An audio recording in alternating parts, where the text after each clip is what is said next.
আমরা চাই নেত্রকোনা সহ শেরপুর সহ বিভিন্ন জায়গায় মাদক সমস্যা রয়েছে।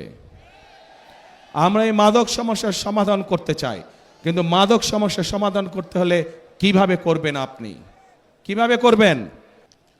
মাদক সমস্যার সমাধান করতে হলে আমাদেরকে সেই তরুণদের, সেই যুবকদের কর্মসংস্থানের ব্যবস্থা করতে হবে। ঠিক, মানুষের যখন কাজ থাকবে, কর্ম থাকবে, চাকরি বাকরি থাকবে, ব্যবসা বাণিজ্য কম বেশি থাকবে, তখন মানুষ এইগুলোর মধ্যে যাবে না। আমরা সেই পরিবেশ তৈরি করতে চাই। আমরা চাই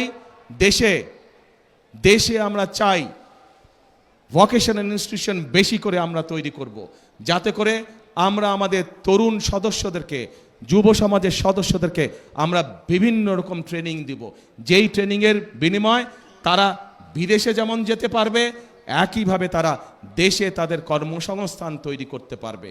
যারা আইটিতে কাজ করে তাদের জন্য বিভিন্ন রকম আমরা আইটি ট্রেনিংয়ের ব্যবস্থার পরিকল্পনা গ্রহণ করেছি, যাতে যারা আইটিতে কাজ করে তারা ঘরে বসে তাদের আয় রুজি কামাই রোজগার বাড়াতে পারবে।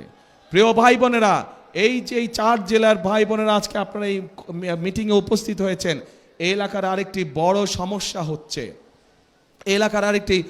বড় সমস্যা হচ্ছে মানুষের চিকিৎসা সমস্যা। ঠিক, আমরা ময়মনসিংহ সহ আশেপাশের জেলাগুলোতে যেই 4 জেলার ভাই বোনেরা আজকে উপস্থিত হয়েছেন, এখানে যেরকম আমরা জেলা হসপিটালগুলোকে আরো বড় করতে চাই, একইভাবে আমরা হেলথ কেয়ারের অ্যাপয়েন্ট করতে চাই। হেলথ কেয়ারের, আপনারা পল্লী চিকিৎসকের কথা শুনেছেন? পল্লী চিকিৎসক শহীদ জিয়ার সময় ছিল, যারা গ্রামে গ্রামে ঘরে ঘরে মানুষকে গিয়ে চিকিৎসা দিত, ছোটোখাটো রোগ বলে অসুখ বিসুখ তারা সেখানে চিকিৎসা দিত। আমরা ঠিক একইভাবে, বিশেষ করে যে মা বোনেরা আছেন তাদের চিকিৎসার অনেক সমস্যা হয়, শিশুরা এবং মা বোনদের অনেক সময় তারা হাসপাতালে যেতে পারে না। আমরা চাই এই মা বোনদেরকে সুচিকিৎসা দেওয়ার জন্য। আমরা চাই মা বোনেরা সহ শিশুরা যেন ঘরে বসে চিকিৎসা পেতে পারে, ছোটোখাটো অসুখ বিসুখের চিকিৎসা যাতে তারা সেই সেবা যাতে, সেই জন্যই আমরা চিকিৎসা ব্যবস্থাকে উন্নত করতে চাই। চিকিৎসা ব্যবস্থা আমরা হেলথ কেয়ারার নিযুক্ত করার মাধ্যমে চিকিৎসা ব্যবস্থা আমরা তাদের ঘরে ঘরে পৌঁছে দিতে চাই। প্রিয় ভাই বোনেরা, এই ময়মনসিংহ জেলা একটি অন্যতম কৃষি প্রধান এলাকা। আমাদের এখানে একসময় অনেক খাল বিল ছিল না আগে? এই খাল বিলগুলো সব ভরাট হয়ে গিয়েছে। এই খালগুলোকে আমরা পুনর্খনন করতে চাই। আবার এখন এই খাল পুনর্খনন করার জন্য কে কোদাল হাতে নেবেন? সারা জেলায় খাল পুনর্খনন কে কোদাল হাতে নেবেন? আমি কিন্তু থাকবো সেদিন আপনাদের সাথে, ঠিক তো? ইনশাআল্লাহ। তাহলে আমরা খাল খনন করব।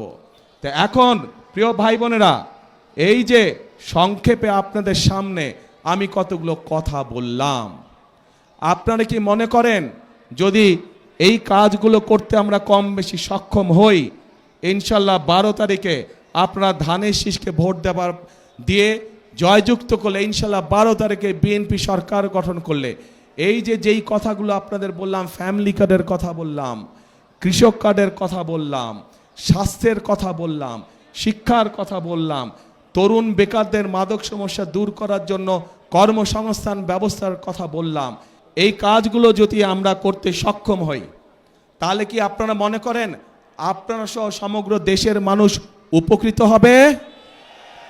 কে মনে করেন উপকৃত হবে? সবাই মনে করেন? তাহলে আপনারা কি চান আমরা এই কাজটা করি, এই কাজগুলো করি?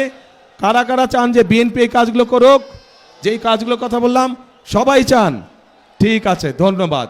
এবার আমার একটা জিজ্ঞাসা আপনাদের কাছে। আপনারা তো এতক্ষণ আমাকে জিজ্ঞাসা করলেন যে ভাই ধানের শীষে তো ভোট দিব, কিন্তু বিএনপি কি করবে আমাদের জন্য? এটাই তো আপনাদের জিজ্ঞাসা ছিল আমার কাছে, তাই না?